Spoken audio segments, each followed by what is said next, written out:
बहुत समय पहले की बात है। राजा जय सिंह के विशाल राज्य की राजकुमारी सौम्या अपनी बुद्धिमानी और जिज्ञासा के लिए जानी जाती थी। उसने जीवन भर महान विद्वानों और ग्रंथों से ज्ञान प्राप्त किया था, लेकिन उसके मन में दो प्रश्न ऐसे थे जिनका उत्तर उसे अब तक नहीं मिला था। इस दुनिया में सबसे महत्वपूर्ण चीज क्या है? क्या इंसान अपने भाग्य को बदल सकता है? राजकुमारी ने इन सवालों के उत्तर के लिए राज्य भर में सबसे बुद्धिमान लोगों को बुलाया। कई विद्वान आए, अपने अपने विचार रखे, पर कोई भी ऐसा उत्तर नहीं दे पाया जिससे राजकुमारी पूरी तरह संतुष्ट हो जाए। अंत में हताश होकर उसने घोषणा की कि जो भी इन दोनों प्रश्नों के उत्तर देगा, उसे मनचाहा इनाम दिया जाएगा। गर्मी के एक शाम, जब सूरज ढल रहा था और महल के द्वार पर सन्नाटा था, एक देहाती चरवाहा राजकुमारी के सामने आया। उसके कपड़े साधारण थे, हाथ में एक लकड़ी की छड़ी थी और चेहरा धूल से भरा था। लेकिन उसकी आंखों में एक अजीब चमक थी, मानो उसने दुनिया के सारे रहस्य देख लिए हों। दरबारी उसकी हंसी उड़ाने लगे, लेकिन राजकुमारी ने उसे बोलने का अवसर दिया। चरवाहा बोला, राजकुमारी, मैं तुम्हारे दोनों प्रश्नों का उत्तर दूंगा, लेकिन एक शर्त पर। राजकुमारी ने उत्सुकता से पूछा, क्या शर्त है? चरवाहा मुस्कुराया और बोला, तुम्हें मेरे साथ 3 दिन बिताने होंगे। अगर 3 दिनों में तुम्हें उत्तर न मिला, तो मैं तुम्हें अपने उत्तर खुद बता दूंगा। राजकुमारी ने कुछ देर सोचा, फिर चुनौती स्वीकार कर ली। वह अकेली घोड़े पर सवार होकर चरवाहे के साथ उसकी झोपड़ी की ओर चल पड़ी। पहले दिन चरवाहा राजकुमारी को एक पहाड़ी पर ले गया, जहां हवा तेज थी और दूर दूर तक केवल जंगल और नदियां दिखती थीं। चरवाहा बोला, देखो, यह दुनिया कितनी विशाल है। इसमें न राजा का कोई अधिकार है, न प्रजा का। अगर कोई चीज सबसे महत्वपूर्ण होती, तो यह जगह उसे हमेशा के लिए अपने पास रखती। लेकिन यह तो हर चीज को समय के साथ बदल देती है। तो बताओ, क्या तुमने अपना उत्तर पा लिया? राजकुमारी ने सिर हिला दिया। नहीं, यह तो केवल प्रकृति की ताकत को दिखाता है, लेकिन मेरे प्रश्न का उत्तर नहीं है। चरवाहा मुस्कुराया और बोला, फिर इंतजार करो, उत्तर अपने आप आएगा। दूसरे दिन चरवाहा राजकुमारी को एक गांव ले गया। वहां एक बूढ़ी महिला अपने खेत में काम कर रही थी। उसका बेटा युद्ध में मारा गया था, लेकिन फिर भी वह बिना किसी शिकायत के मेहनत कर रही थी। राजकुमारी ने महिला से पूछा, तुम्हारा भाग्य इतना कठिन रहा, फिर भी तुम शिकायत क्यों नहीं करती? बूढ़ी महिला मुस्कुराई और बोली, भाग्य केवल वही है जिसे हम स्वीकार कर लें। अगर मैं चाहूं तो इसे बदला भी जा सकता है, लेकिन उसके लिए मुझे खुद बदलना होगा। राजकुमारी को यह बात अजीब लगी, लेकिन उसे अब भी अपना उत्तर नहीं मिला था। उसने चरवाहे से कहा, मुझे अब भी संदेह है। चरवाहा बोला, अभी एक और दिन बाकी है। तीसरे दिन चरवाहा राजकुमारी को एक अंधेरी गुफा में ले गया। वहां अंदर जाते ही एक रहस्यमयी शिलालेख दिखा, जिस पर कुछ लिखा था, जो सबसे महत्वपूर्ण है, उसे देखने के लिए आंखों की नहीं, दिल की जरूरत होती है। और जो भाग्य बदलना चाहता है, उसे सबसे पहले खुद को बदलना होगा। राजकुमारी ने उन शब्दों को कई बार पढ़ा, फिर अचानक सब कुछ स्पष्ट हो गया। उसने चरवाहे से कहा, अब मैं समझ गई। इस दुनिया में सबसे महत्वपूर्ण चीज स्वयं की समझ है। जब तक हम खुद को नहीं समझेंगे, तब तक कुछ भी महत्वपूर्ण नहीं होगा। और भाग्य, यह तो वही है जिसे हम खुद तय करते हैं। चरवाहा मुस्कुराया, अब तुम्हें तुम्हारे उत्तर मिल गए। लेकिन जैसे ही राजकुमारी ने उसकी ओर देखा, चरवाहा धीरे धीरे धुंध में विलीन होने लगा। राजकुमारी चौंक गई। तुम कौन हो? चरवाहा हवा में घुलते हुए बोला, मैं वही हूं जिसे तुम खोज रही थी। मैं ज्ञान हूं, मैं सत्य हूं। जब तक तुम प्रश्न पूछती रहोगी, मैं हमेशा तुम्हारे सामने किसी न किसी रूप में आऊंगा। और फिर वह पूरी तरह गायब हो गया। राजकुमारी वापस महल लौटी, लेकिन वह पहले जैसी नहीं रही। अब उसे हर चीज का एक नया अर्थ दिखने लगा था।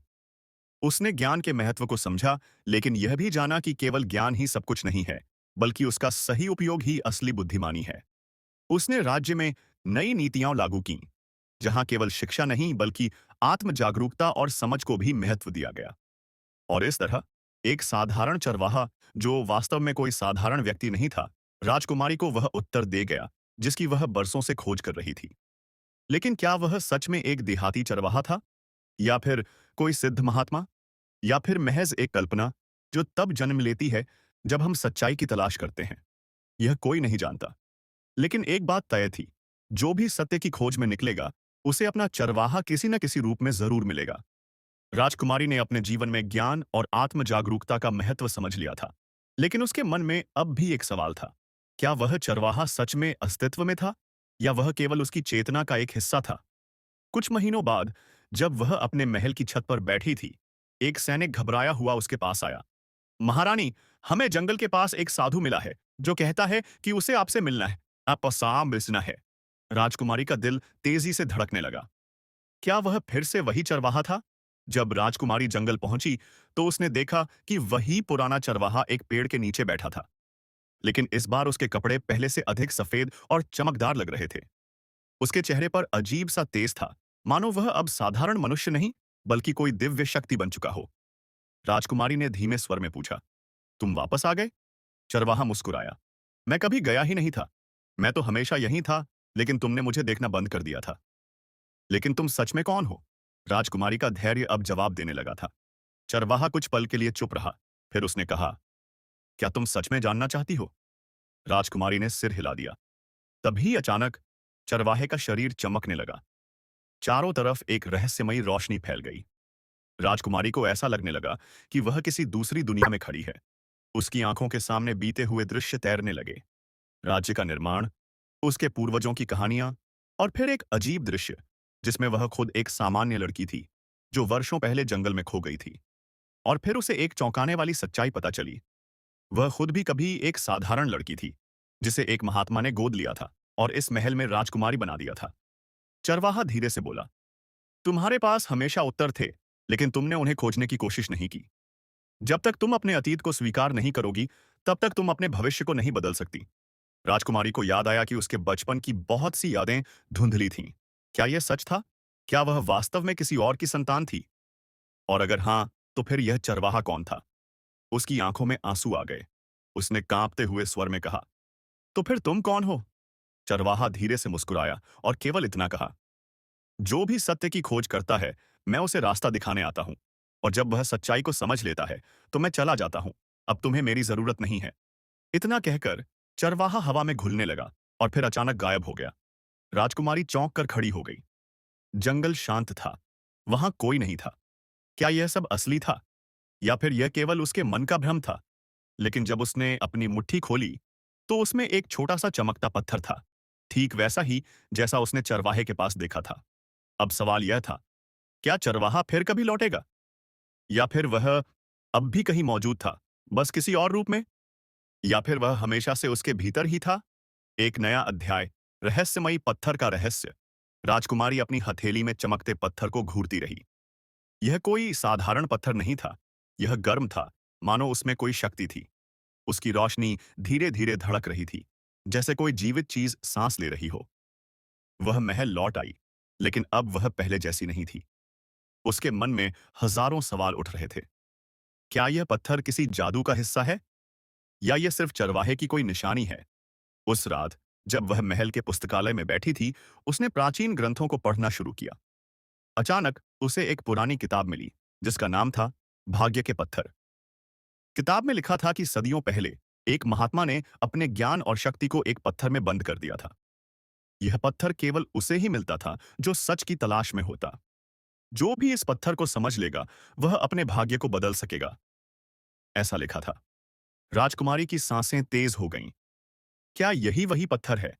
वह उसे उठाकर ध्यान से देखने लगी। तभी अचानक महल के बाहर जोरदार शोर मचा। सैनिक दौड़ते हुए आए।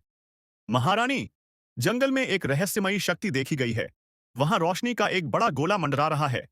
राजकुमारी चौंक गई। क्या यह चरवाहे की कोई निशानी है? वह तुरंत अपने घोड़े पर सवार हुई और जंगल की ओर चल पड़ी। सैनिकों ने उसे रोकने की कोशिश की, लेकिन उसने किसी की नहीं सुनी। जब वह जंगल पहुंची, तो उसने देखा कि वही स्थान जहां वह चरवाहे से मिली थी, अब रोशनी से नहाया हुआ था। बीच में एक पत्थर का चबूतरा था, जिस पर कुछ लिखा हुआ था। उसने धीरे से उसे पढ़ा। जिसने भी इस पत्थर को अपनाया, उसके लिए दो रास्ते खुले हैं। या तो वह अपने भाग्य को पूरी तरह बदल सकता है, या वह अपनी सच्चाई को हमेशा के लिए खो सकता है। राजकुमारी कांप गई। इसका मतलब क्या है? तभी हवा में वही जानी पहचानी आवाज गूंजी। अब तुम्हें खुद तय करना होगा। यह वही चरवाहे की आवाज थी, लेकिन अब वह कहीं दिख नहीं रहा था। राजकुमारी के सामने अब एक ऐसा रहस्य था जिसका जवाब केवल वही ढूंढ सकती थी। अब सवाल यह था, क्या वह इस पत्थर की शक्ति को अपनाकर अपने पूरे जीवन को बदल देगी, या फिर वह इसे छोड़कर अपने पुराने जीवन में लौट जाएगी? नया मोड़। राजकुमारी का निर्णय। राजकुमारी के हाथ में पत्थर धीरे धीरे और अधिक चमकने लगा। वह दो रास्तों के बीच खड़ी थी। या तो वह इस पत्थर की शक्ति को अपनाकर अपने भाग्य को बदल सकती थी, या इसे छोड़कर अपने पुराने जीवन में लौट सकती थी। लेकिन क्या वाकई कोई तीसरा रास्ता था? तभी उसे चरवाहे के शब्द याद आए। जो अपने भाग्य को बदलना चाहता है, उसे पहले खुद को बदलना होगा। उसने पत्थर को ध्यान से देखा और निर्णय किया कि वह इसे अपनाएगी। लेकिन शक्ति के लालच में नहीं, बल्कि सच्चाई को जानने के लिए। उसने धीरे से पत्थर को अपने दिल के पास रखा और अचानक पूरा जंगल रोशनी से भर गया। रहस्य का पर्दा उठना। जैसे ही रोशनी मध्यम हुई, राजकुमारी ने खुद को एक अजीब जगह पर पाया। यह कोई साधारण जंगल नहीं था, बल्कि किसी पुराने मंदिर का खंडहर था। दीवारों पर प्राचीन चित्र उकेरे गए थे, राजाओं, साधुओं और एक व्यक्ति का, जो बिल्कुल उस चरवाहे जैसा दिखता था। क्या यह चरवाहा सिर्फ एक साधारण व्यक्ति था? वह आगे बढ़ी और एक शिलालेख पर उसकी नजर पड़ी। उस पर लिखा था, जिसने इस पत्थर को अपनाया, वह अतीत और भविष्य दोनों को देख सकता है। लेकिन ध्यान रहे, सच्चाई हमेशा वैसी नहीं होती जैसी दिखती है। तभी एक औरत की आवाज आई, तुम यहां तक पहुंच गई सौम्या। राजकुमारी ने पलट कर देखा। एक रहस्यमयी महिला का प्रकट होना। उसके सामने एक महिला खड़ी थी, उम्रदराज, लेकिन बेहद शक्तिशाली दिखने वाली। उसकी आंखों में गहरी समझ थी, और उसके हाथ में वही पत्थर था जो अभी कुछ देर पहले राजकुमारी के पास था। राजकुमारी ने हैरानी से पूछा, तुम कौन हो? महिला मुस्कुराई और बोली, मैं वह हूं जिसने यह पत्थर बनाया था, और मैं वह भी हूं जिसने इसे तुम्हें सौंपा है। राजकुमारी और उलझ गई। मतलब? महिला ने धीरे से कहा, सौम्या, तुम्हारा जन्म इस महल में नहीं हुआ था। तुम्हारी किस्मत पहले से लिखी जा चुकी थी, लेकिन तुमने इस पत्थर को छूकर उसे फिर से लिखने का अवसर पा लिया है। अब सवाल यह है, क्या तुम अपने सच्चे अतीत को जानना चाहती हो? राजकुमारी का दिल तेजी से धड़कने लगा। क्या राजकुमारी अपनी असली पहचान जानना चाहती थी? क्या उसे वह सच्चाई पता चलेगी जिसे इतने सालों से छुपाया गया था, या वह वापस महल लौटकर अपने वर्तमान को वैसे ही स्वीकार कर लेगी? राजकुमारी सौम्या के मन में तूफान मचा हुआ था। क्या मैं सच में राजकुमारी नहीं हूं? अगर नहीं तो मैं कौन हूं? महिला ने मुस्कुराकर कहा, तुम्हारी यादें धुंधली कर दी गई थीं ताकि तुम इस सत्य को कभी जान ना सको। लेकिन अब, जब तुमने इस पत्थर को स्वीकार कर लिया है, तो सच्चाई तुम्हारे सामने आएगी। महिला ने अपना हाथ उठाया और अचानक पत्थर से एक सुनहरी रोशनी निकली। राजकुमारी की आंखों के सामने अतीत की घटनाएं तैरने लगीं। एक छोटे से गांव का दृश्य उभरा, जहां एक नवजात शिशु एक झोपड़ी में सो रहा था। उसकी मां उसे प्यार से देख रही थी और पिता उसके सिर पर हाथ फेर रहे थे। लेकिन तभी एक काली छाया प्रकट हुई। एक तांत्रिक, जिसने भविष्य देख लिया था। उसने माता-पिता को चेतावनी दी, यह बच्ची साधारण नहीं है। यह अपने भाग्य को खुद लिखने वाली पहली स्त्री होगी। लेकिन अगर इसे जीवित रखा गया, तो पूरे राज्य की सत्ता डगमगा जाएगी। माता-पिता डर गए। तभी एक आदमी सामने आया, वही चरवाहा। नहीं, इसे कोई नुकसान नहीं पहुंचेगा। यह बच्ची सत्य की खोज करेगी, और जब समय आएगा, यह अपने भाग्य का फैसला खुद करेगी, उसने कहा। और फिर उस नवजात शिशु को एक महल में छोड़ दिया गया। वही महल जहां आज वह राजकुमारी बनी हुई थी। राजकुमारी की सांसें तेज हो गईं। तो मैं एक सामान्य परिवार से हूं। मेरा इस महल से कोई रिश्ता ही नहीं। महिला ने सिर हिलाया। नहीं, तुम्हारा रिश्ता इस महल से भी है, लेकिन सत्ता से नहीं, सत्य से। अब सवाल था, क्या वह महल छोड़कर अपने असली परिवार को ढूंढेगी, या फिर वह अपने अतीत को भूलकर राजकुमारी बनकर ही शासन करेगी? तभी चरवाहे की आवाज फिर गूंजी, अब फैसला तुम्हें करना है सौम्या। क्या राजकुमारी अपने पुराने जीवन को अपनाएगी, या फिर वह सत्ता और पहचान को ही अपनी सच्चाई मान लेगी? राजकुमारी का सबसे बड़ा फैसला। सौम्या का मन उथल-पुथल से भर गया था। उसके सामने दो रास्ते थे।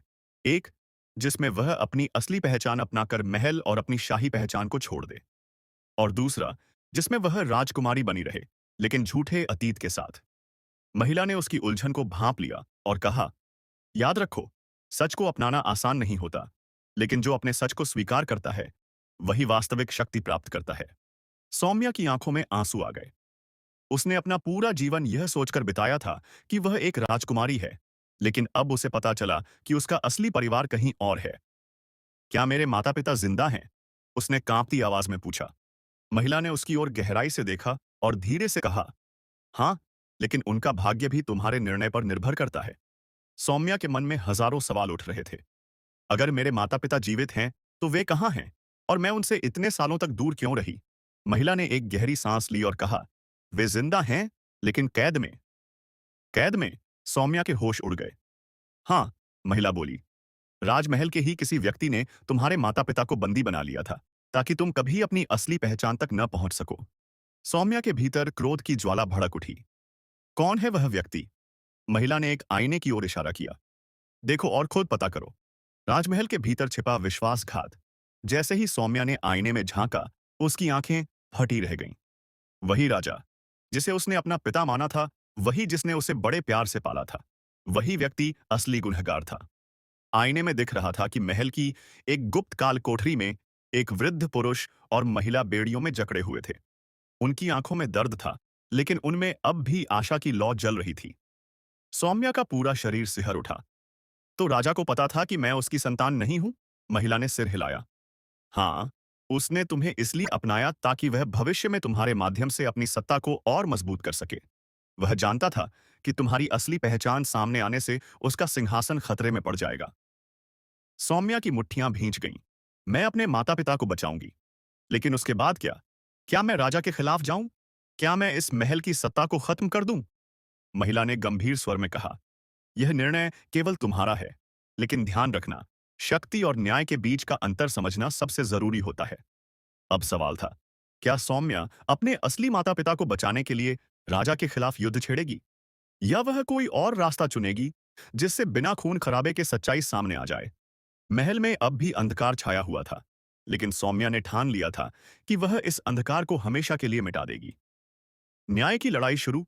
सौम्या के भीतर एक ज्वाला जल उठी थी।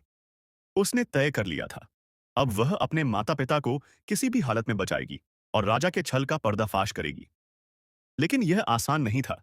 राजा शक्तिशाली था, पूरा राजमहल उसकी आज्ञा का पालन करता था, और वह यह भी जानती थी कि अगर उसने एक गलत कदम उठाया तो न केवल उसके माता पिता की जान खतरे में पड़ सकती थी, बल्कि खुद उसकी भी। महिला ने उसकी आंखों में संकल्प देखा और कहा, बुद्धिमानी से काम लेना सौम्या, सीधा टकराव विनाश ला सकता है। सौम्या ने सिर हिलाया। वह जानती थी कि उसे चालाकी से आगे बढ़ना होगा। महल में लौटते ही सौम्या ने अपने सबसे भरोसेमंद सेवकों को बुलाया। उसने उन्हें आदेश दिया कि वे राजा की गतिविधियों पर नजर रखें और यह पता करें कि उसके माता पिता को कहां बंदी बनाकर रखा गया है। कुछ ही घंटों बाद एक सेवक ने आकर खबर दी, राजकुमारी, हमें पता चला है कि कालकोठरी के नीचे एक और गुप्त तहखाना है। वहां केवल राजा और उसके कुछ खास लोग ही जा सकते हैं। सौम्या का दिल जोरों से धड़कने लगा। यही वह जगह हो सकती है जहां मेरे असली माता पिता को रखा गया है। रात गहराते ही सौम्या अपने कुछ वफादार सैनिकों के साथ गुप्त रास्ते से तहखाने की ओर बढ़ी। दीवारों पर मशालों की हल्की रोशनी थी और दूर से पहरेदारों की आवाजें सुनाई दे रही थीं। वह दीवार से सटी रही, फिर सही समय देखकर तेजी से आगे बढ़ी। उसके पीछे उसके सैनिक भी थे, जो हर कदम फूंक फूंक कर रख रहे थे।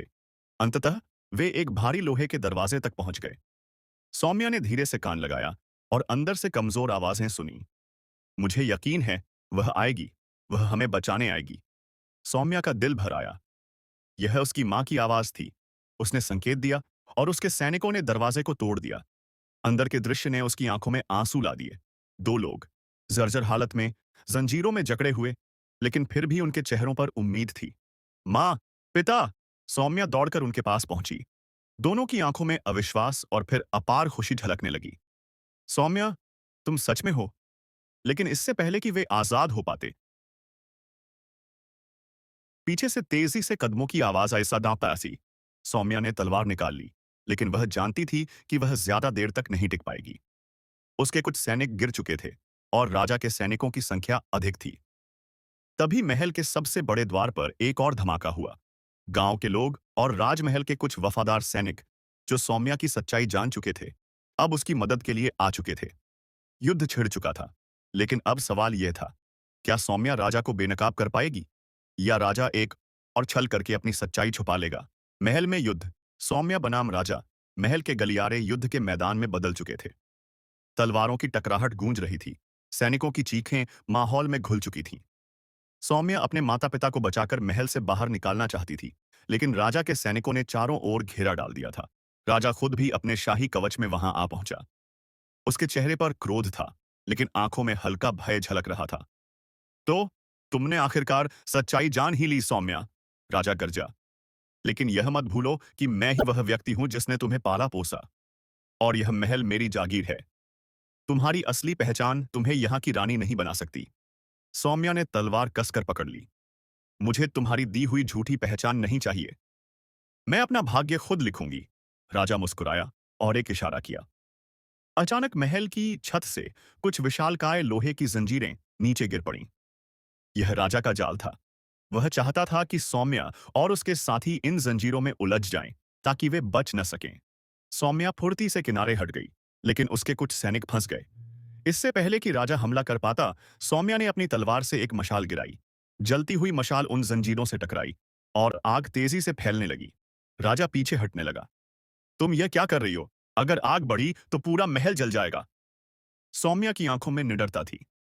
अगर इस महल की बुनियाद झूठ और अन्याय पर टिकी है, तो इसे जलकर खाक हो जाना चाहिए। अंतिम टकराव। राजा क्रोध से कांप उठा। उसने अपनी तलवार निकाली और सौम्या की ओर लपका। सौम्या ने भी वार किया और दोनों के बीच भयंकर लड़ाई शुरू हो गई। राजा चालाक था, लेकिन सौम्या की इच्छा शक्ति अडिग थी। वह हर वार का जवाब तेजी से दे रही थी।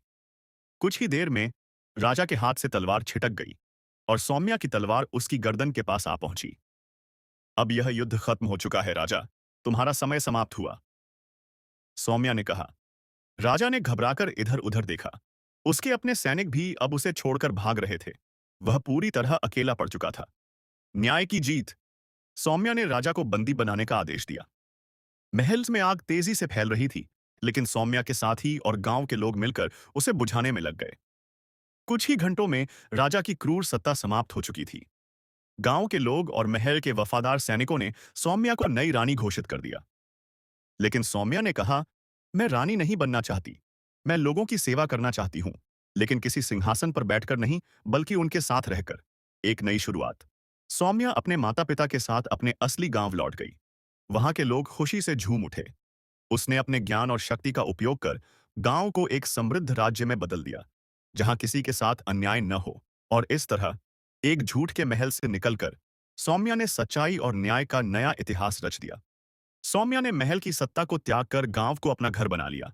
लेकिन उसकी कहानी यहीं खत्म नहीं हुई। उसके माता पिता, जो सालों तक कैद में रहे थे, अब आजाद थे, लेकिन उनके चेहरे पर बीते समय का दर्द साफ झलक रहा था। एक शाम, जब गांव में लोग उत्सव मना रहे थे, सौम्या अपने पिता के पास बैठी और पूछा, पिताजी, क्या आपको लगता है कि मैंने सही किया? महल को छोड़कर, राजा को गद्दी से हटाकर, यह नया जीवन चुनकर? उसके पिता ने उसकी ओर प्यार से देखा और कहा, बेटी, न्याय का मार्ग हमेशा कठिन होता है, लेकिन तुमने न केवल अपने माता पिता को, बल्कि पूरे राज्य को अन्याय से मुक्त किया है। यह तुम्हारी सबसे बड़ी जीत है। राजा की अंतिम चाल। हालांकि यह शांति ज्यादा दिन तक टिकने वाली नहीं थी। राजा, जिसे सौम्या ने बंदी बनाया था, अब जेल में पड़ा हुआ था, लेकिन वह चुप बैठने वालों में से नहीं था। उसने जेल के कुछ पहरेदारों को लालच देकर अपनी ओर मिला लिया और एक रात वह अपनी काल कोठरी से फरार हो गया। जब सुबह सौम्या को इस बात का पता चला, तो वह तुरंत सतर्क हो गई। अगर राजा भाग चुका है, तो वह जरूर कोई नई साजिश रच रहा होगा, उसने सोचा। और उसका अंदेशा सही निकला। कुछ ही दिनों में खबर आई कि राजा ने पड़ोसी राज्य से सहायता मांगी थी। उस राज्य के क्रूर राजा ने वादा किया था कि वह महल वापस पाने में उसकी मदद करेगा, लेकिन बदले में उसे राज्य का आधा हिस्सा सौंपना होगा। फिर से युद्ध के बादल। गांव के लोग चिंतित थे। वे जानते थे कि राजा बदला लेने के लिए किसी भी हद तक जा सकता था। लेकिन इस बार सौम्या ने ठान लिया था कि वह अपनी ही भूमि की रक्षा करेगी। उसने गांव के लोगों और पुराने सैनिकों को इकट्ठा किया और कहा, हमने पहले भी अन्याय के खिलाफ लड़ाई लड़ी थी और अब फिर से लड़ेंगे। लेकिन इस बार हम केवल जीतने के लिए नहीं लड़ेंगे। हम अपने भविष्य को सुरक्षित करने के लिए लड़ेंगे। अंतिम टकराव। राजा अपनी नई सेना के साथ गांव पर आक्रमण करने के लिए आगे बढ़ रहा था। लेकिन उसे अंदाजा नहीं था कि इस बार सौम्या पूरी तैयारी कर चुकी थी। जैसे ही राजा की सेना गांव की सीमा पर पहुंची, वहां पहले से ही सौम्या के सैनिक घात लगाए बैठे थे। उन्होंने राजा की सेना को चारों ओर से घेर लिया। सौम्या राजा के सामने खड़ी हुई और कहा, तुम अभी भी अपने अहंकार में जी रहे हो, लेकिन अब यह खेल खत्म हो चुका है। राजा ने गुस्से से तलवार निकाली और सौम्या पर झपटा। लेकिन इस बार सौम्या पहले से भी ज्यादा मजबूत थी। कुछ ही पलों में उसने राजा को परास्त कर दिया। सत्ता का अंत, एक नए युग की शुरुआत। राजा को हमेशा के लिए देश से निर्वासित कर दिया गया। पड़ोसी राज्य ने भी सौम्या की शक्ति देखकर संधि कर ली। अब गांव में न कोई भय था, न कोई अन्याय। लोग अपनी जिंदगी शांति से जी रहे थे। सौम्या ने सिंहासन को ठुकराकर एक सलाहकार परिषद बनाई, जिसमें गांव के सबसे बुद्धिमान और ईमानदार लोग थे। अब राज्य का संचालन कोई एक राजा नहीं, बल्कि पूरा समुदाय कर रहा था। सौम्या की अमर कहानी। समय बीतता गया, लेकिन सौम्या का नाम लोगों के दिलों में अमर हो गया।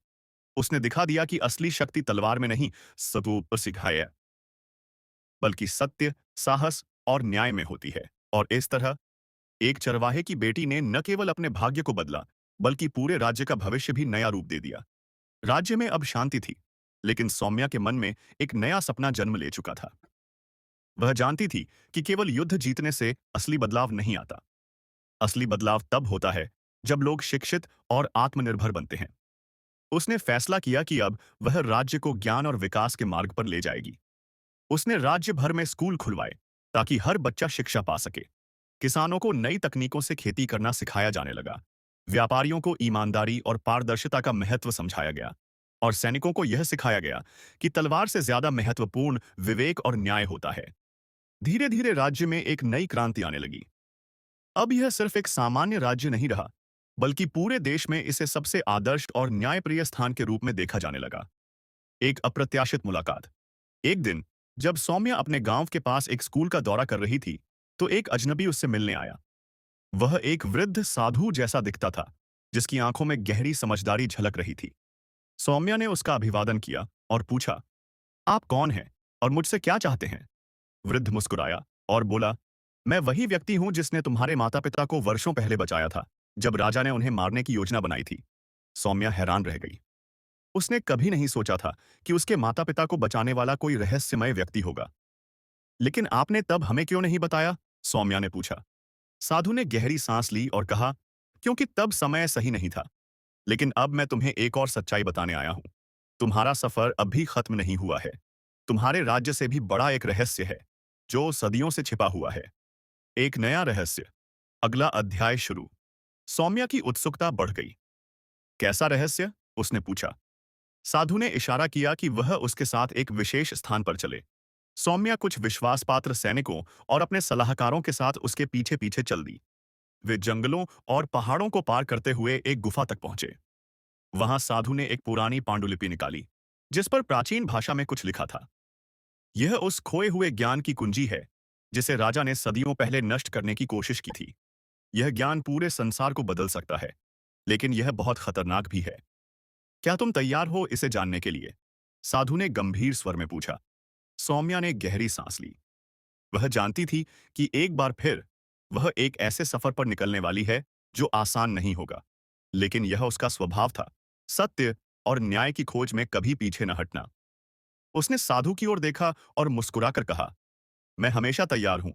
साधु ने कांपते हाथों से पांडुलिपि सौम्या के सामने रखी। वह धूल से ढकी हुई थी, लेकिन जब सौम्या ने उसे छुआ तो ऐसा लगा मानो उसमें कोई विशेष शक्ति हो। उसके स्पर्श से ही पांडुलिपि हल्की सी चमक उठी। यह क्या है? सौम्या ने पूछा। साधु ने गहरी सांस ली और कहा, यह तुम्हारे पूर्वजों का ज्ञान है।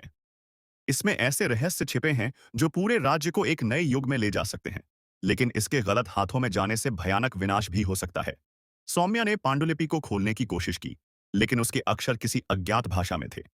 वह समझ नहीं पा रही थी कि इसमें लिखा क्या है। क्या तुम इसे पढ़ सकती हो? उसने साधु से पूछा। साधु ने सिर हिलाया। इस भाषा को पढ़ने की शक्ति केवल उसी को मिलती है जो अपने मन, शरीर और आत्मा को पूरी तरह से नियंत्रित कर सके। यह कोई साधारण किताब नहीं है। यह खुद अपने पाठक को चुनती है। परीक्षा की घड़ी। तभी अचानक गुफा के चारों ओर हलचल मच गई।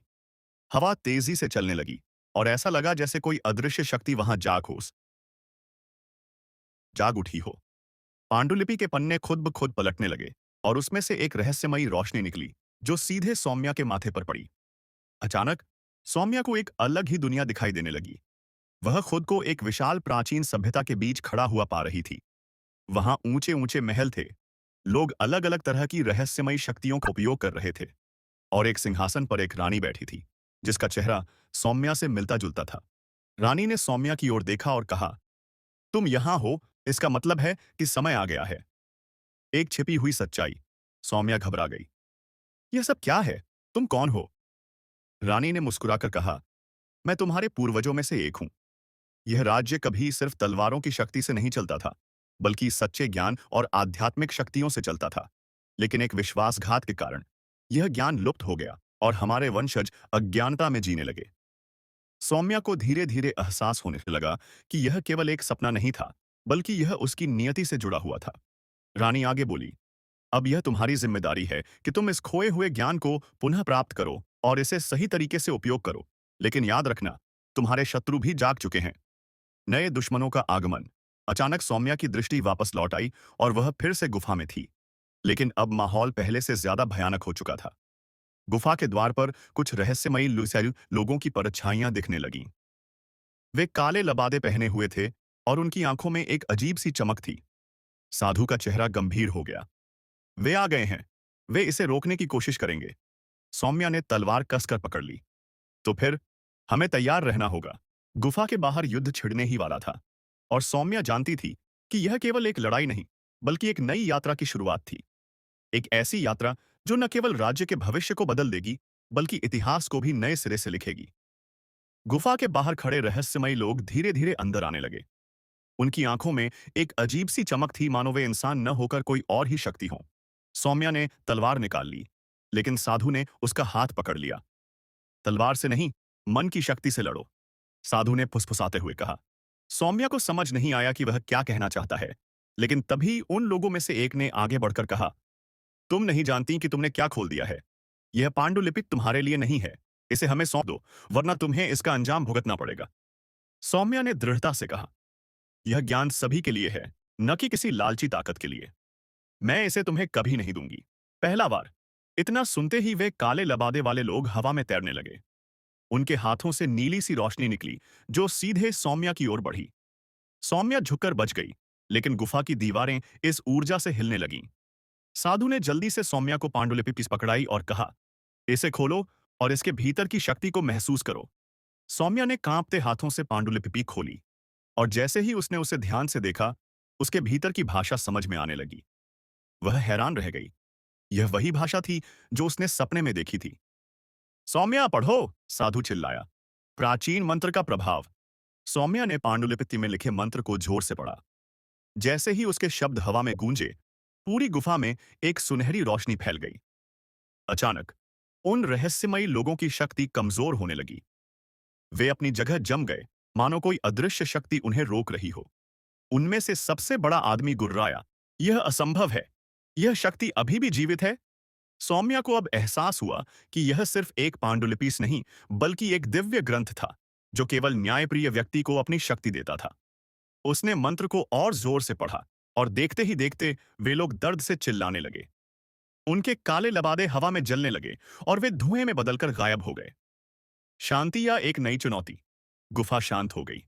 साधु ने गहरी सांस ली और सौम्या की ओर देखा। अब तुम्हें समझ आया कि तुम्हारा असली उद्देश्य क्या है? सौम्या ने सिर हिलाया।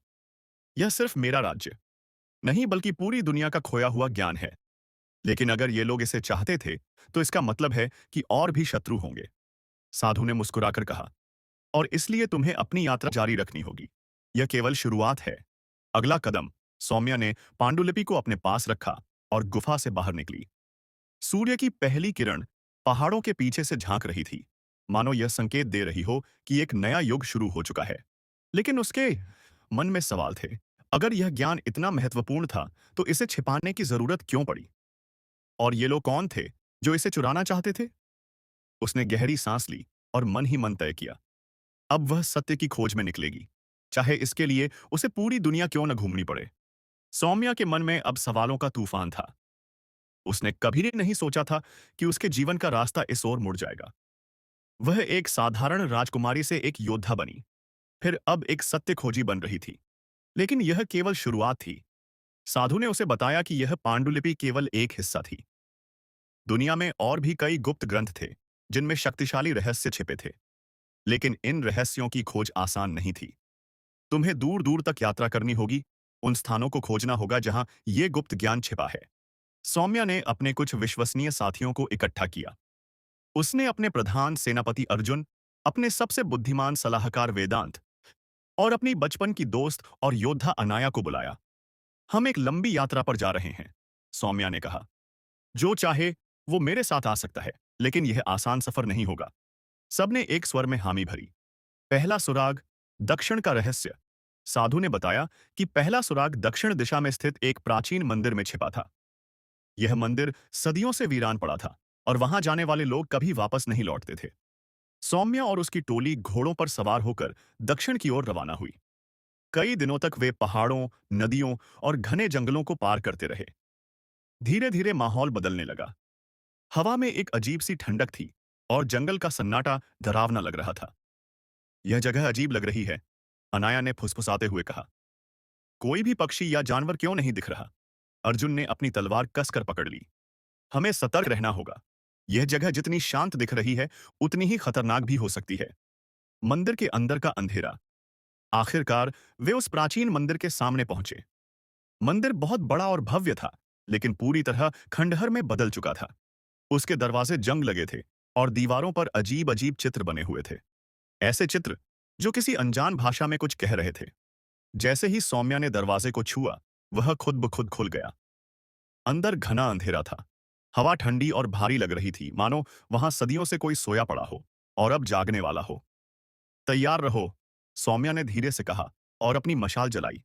सबने अंदर कदम रखा और तभी दरवाजा जोर से बंद हो गया। अचानक चारों ओर से रहस्यमयी आवाजें गूंजने लगीं। तुम यहां क्यों आई हो? आवाजें अस्पष्ट थीं, लेकिन वे पूरे मंदिर में गूंज रही थीं।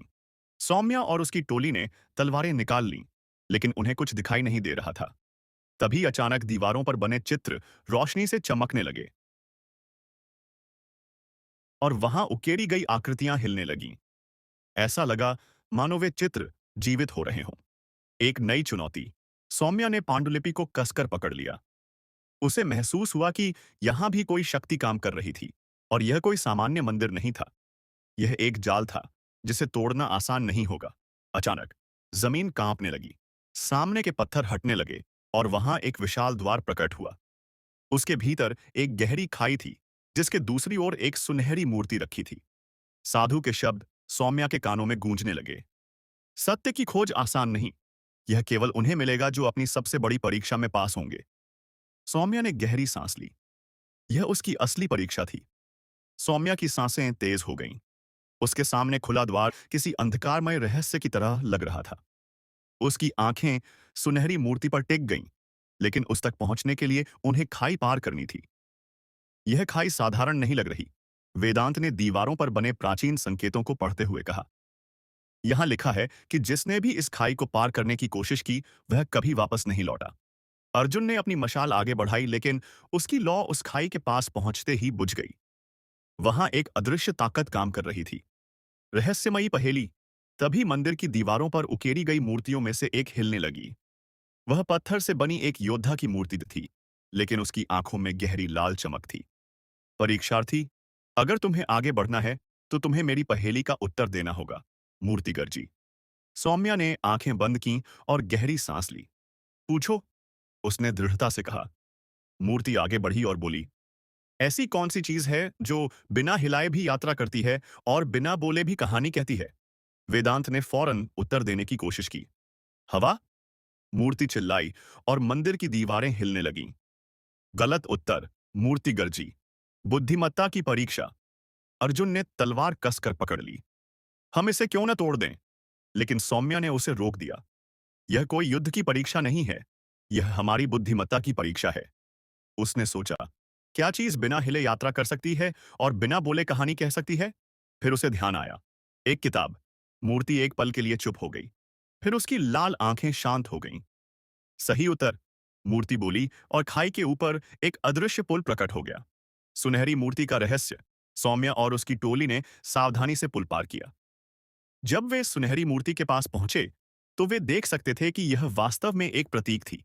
इस पर अजीब संकेत उकेरे गए थे। वेदांत ने गौर से मूर्ति की सतह को देखा और धीरे से कहा, यह कोई साधारण मूर्ति नहीं है। यह एक ताला है, जो तभी खुलेगा जब इसे सही शब्द मिलेंगे। लेकिन जैसे ही सौम्या ने उसे छूने की कोशिश की, मूर्ति के पीछे से एक और आया। सा दरवाजा खुल गया और वहां अंधेरा घना था। अंधेरे की गूंज, मंदिर की दीवारों पर छायाएं उभरने लगीं। वे धीरे धीरे आकार लेने लगीं। तभी एक भारी आवाज आई, जैसा कल मैंने, तुमने पहला दरवाजा पार कर लिया, लेकिन क्या तुम अपने सबसे बड़े भय का सामना कर सकती हो? सौम्या ने गहरी सांस ली और अंधेरे दरवाजे की ओर बढ़ी। उसके पीछे अर्जुन, वेदांत और अनाया भी चल दिए। जैसे ही उन्होंने दरवाजे को पार किया, उनके चारों ओर सब कुछ बदल गया। मंदिर की ठंडी हवा अब एक अजीब गर्माहट में बदल गई थी। वे अब एक विशाल कक्ष में खड़े थे। वहां दीवारों पर अजीब आकृतियां बनी थीं, जो रहस्यमय प्रतीकों से भरी थीं। लेकिन सबसे अजीब बात यह थी कि कक्ष के केंद्र में एक विशाल पत्थर की आंख थी, जो हल्की हल्की चमक रही थी। यह जगह कुछ सही नहीं लग रही, अनाया ने तलवार कसकर पकड़ते हुए कहा। वेदांत ने आगे बढ़कर दीवारों पर लिखे शब्द पढ़ने की कोशिश की। यहां लिखा है, जो अपने भय का सामना करेगा वही आगे बढ़ पाएगा। भय का सामना। तभी पत्थर की आंख अचानक लाल हो गई और हवा में एक भारी आवाज गूंजी। तुम्हें अपने सबसे गहरे भय का सामना करना होगा। अगर तुम असफल हुए तो यह कक्ष तुम्हारा अंत बन जाएगा। सौम्या का दिल तेजी से धड़कने लगा। अचानक कक्ष में चार दरवाजे खुल गए और उनके भीतर से चार अलग अलग छायाएं निकलीं। पहली छाया अर्जुन के सामने आई और देखते ही देखते उसका रूप बदलने लगा। वह उसकी सबसे बड़ी कमजोरी, उसका मृत भाई बन गई। अर्जुन की आंखें डर से चौड़ी हो गईं। दूसरी छाया वेदांत के सामने आई और एक जलती हुई किताब में बदल गई। वेदांत की सबसे बड़ी कमजोरी, उसका ज्ञान नष्ट होने का भय। तीसरी छाया अनाया के सामने आई और धीरे धीरे खून से सनी तलवार में बदल गई। यह उस घटना की याद दिला रही थी जब उसने गलती से अपने ही किसी प्रियजन को घायल कर दिया था। और चौथी छाया सौम्या के सामने आई। यह एक काली धुंध थी, जिसने धीरे धीरे आकार लेना शुरू किया और कुछ ही पलों में वह सौम्या की मां के जैसी दिखने लगी, जो दर्द में चीख रही थी। सौम्या की परीक्षा। सौम्या के हाथ कांपने लगे। उसकी मां की छवि उसके सामने खड़ी थी, मदद की भीख मांग रही थी। सौम्या, बचाओ मुझे! उसके कानों में गूंजते शब्द उसकी आत्मा को झकझोर रहे थे। लेकिन तभी उसे कुछ एहसास हुआ। उसने गहरी सांस ली और खुद को शांत किया। यह असली नहीं है, उसने खुद से कहा। उसने अपनी तलवार नीचे रखी और अपनी मां की छवि को ध्यान से देखा। तुम असली नहीं हो, तुम सिर्फ मेरे भय का रूप हो, और मैं अब इस भय को अपने ऊपर हावी नहीं होने दूंगी। जैसे ही उसने ये शब्द कहे, वह छाया धीरे धीरे धुएं में बदलने लगी और गायब हो गई। असली शक्ति। जैसे ही सौम्या ने अपने भय पर विजय पाई, बाकी साथियों को भी एहसास हुआ कि वे जो देख रहे थे, वह केवल उनके डर का प्रतिबिंब था। अर्जुन ने अपने भाई की छवि को देखा और कहा, मैंने अपना सबक सीख लिया है। मैं अब इस दर्द को अपने ऊपर हावी नहीं होने दूंगा। वेदांत ने अपनी जलती हुई किताब को देखा और कहा, ज्ञान केवल किताबों में नहीं बल्कि अनुभव में भी है। अनाया ने खून से सनी तलवार की ओर देखा और गहरी सांस लेते हुए कहा, मैंने जो किया वह एक गलती थी, लेकिन मैं अब खुद को माफ कर चुकी हूं। जैसे ही उन्होंने अपने भय का सामना किया, चारों छायाएं गायब हो गईं और पत्थर की लाल आंख वापस सफेद हो गई। तभी कक्ष के केंद्र में एक और दरवाजा खुला। अगली चुनौती। सौम्या और उसकी टोली ने एक दूसरे की ओर देखा। हमने यह परीक्षा पार कर ली, वेदांत ने मुस्कुराकर कहा। लेकिन अगली चुनौती और भी कठिन होगी, अर्जुन ने तलवार को म्यान में रखते हुए कहा। सौम्या ने गहरी सांस ली और दरवाजे की ओर कदम बढ़ाया। दरवाजे के उस पार क्या था? क्या यह यात्रा और भी खतरनाक होने वाली थी? सौम्या ने दरवाजे की ओर कदम बढ़ाया। जैसे ही उसने उसे पार किया, एक तीव्र रोशनी चमकी और उसकी आंखें कुछ पल के लिए चौंधिया गईं। जब रोशनी कम हुई, तो उसने खुद को एक विशाल, अजीब दुनिया में पाया। यह किसी और ही युग की तरह लग रही थी। आसमान गहरा बैंगनी था, हवा में अजीब सी ऊर्जा बह रही थी और दूर दूर तक कोई इंसानी जीवन नहीं दिख रहा था। अर्जुन, वेदांत और अनाया भी उसके पीछे आए और यह देखकर चौंक गए। हम हम कहाँ आ गए? अर्जुन ने फुसफुसाते हुए कहा। वेदांत ने जमीन से कुछ मिट्टी उठाई और उसे अपनी उंगलियों के बीच मसलकर देखा। यह सामान्य धरती नहीं है, यहाँ कुछ अलग है। तभी अचानक हवा में अजीब सी फुसफुसाहट गूंजने लगी। एक धीमी लेकिन शक्तिशाली आवाज उभरी।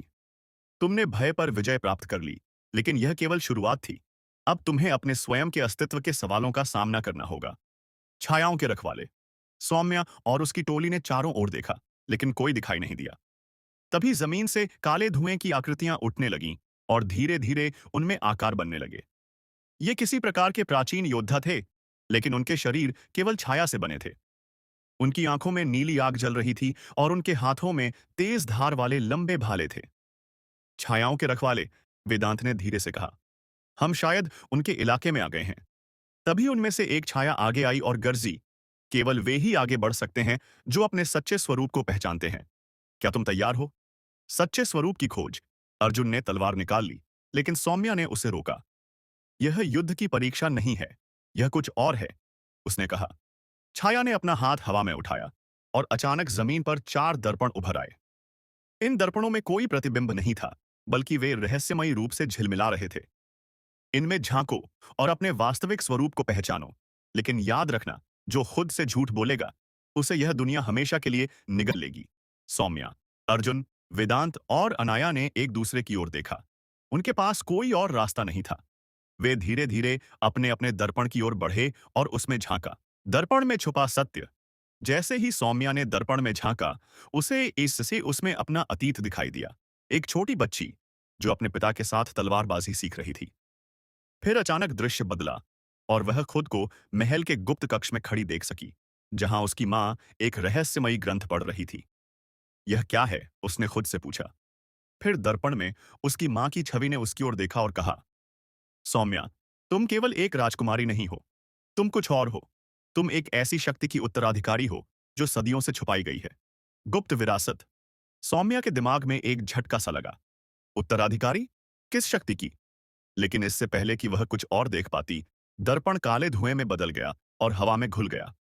दूसरी ओर अर्जुन, वेदांत और अनाया के दर्पणों में भी कुछ रहस्यमयी दृश्य उभरे, लेकिन वे इतने चौंकाने वाले थे कि वे कुछ पल के लिए कुछ भी कहने की हालत में नहीं थे। तभी छायाओं के रखवाले मुस्कुराए और बोले, अब जब तुमने अपने सच्चे स्वरूप को देख लिया, तो आगे बढ़ने का समय आ गया है। लेकिन याद रखना, हर उत्तर के साथ एक नया सवाल जुड़ा होता है। आगे क्या? उनके सामने एक और विशाल द्वार खुला। लेकिन अब सौम्या के मन में और भी ज्यादा सवाल थे।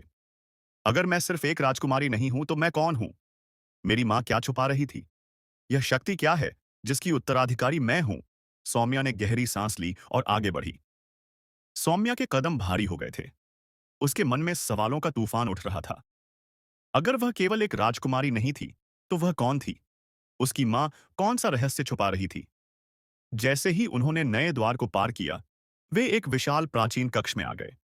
यह जगह अलग थी। यहां हवा में एक अजीब सी गर्माहट थी, जैसे कोई अदृश्य शक्ति उन्हें महसूस कर रही हो।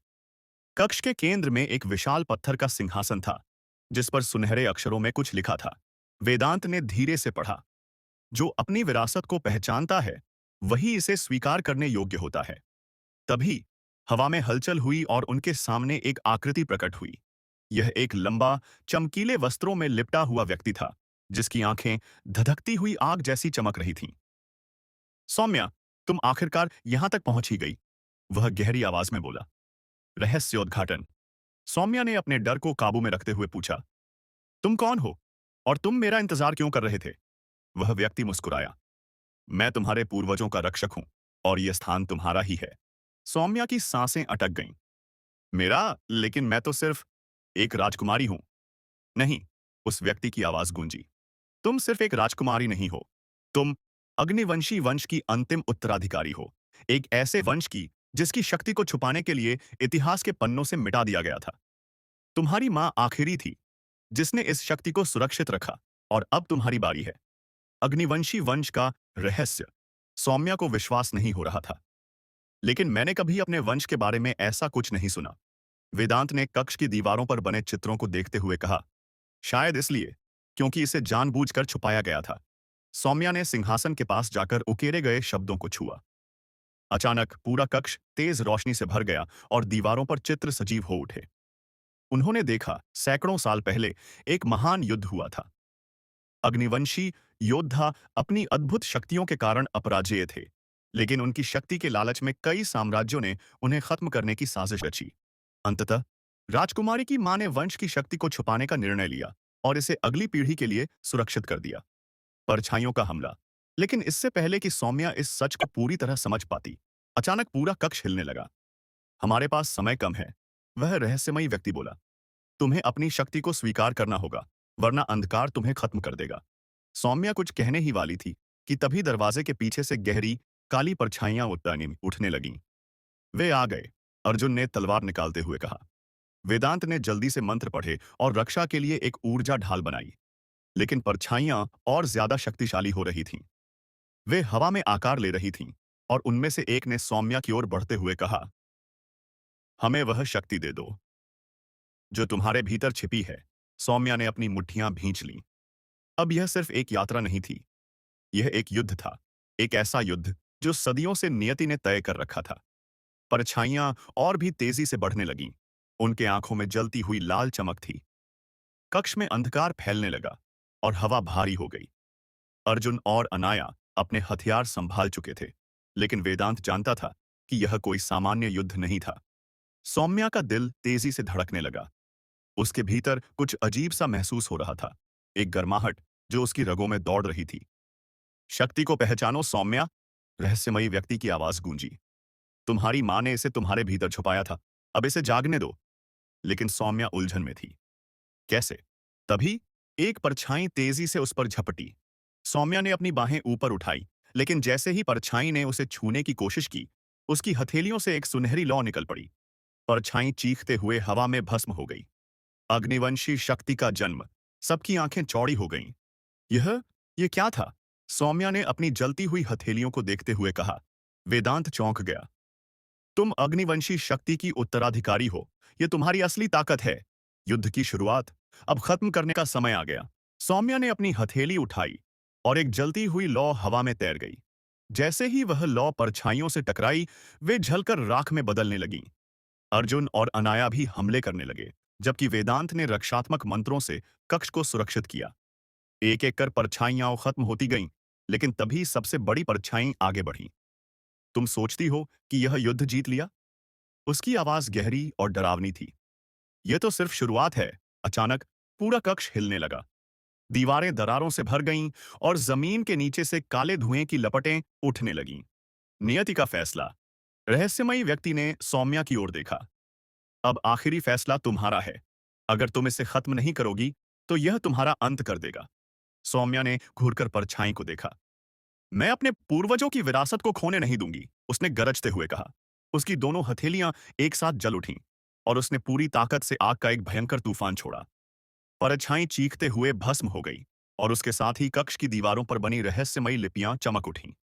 एक जोरदार धमाके के साथ पूरा कक्ष उजाले में नहा गया। अब आगे क्या? जैसे ही धूल हटी, सौम्या ने देखा कि वह अब सिंहासन के ठीक सामने खड़ी थी। रहस्यमयी व्यक्ति गायब हो चुका था, लेकिन उसकी आवाज अब भी हवा में गूंज रही थी।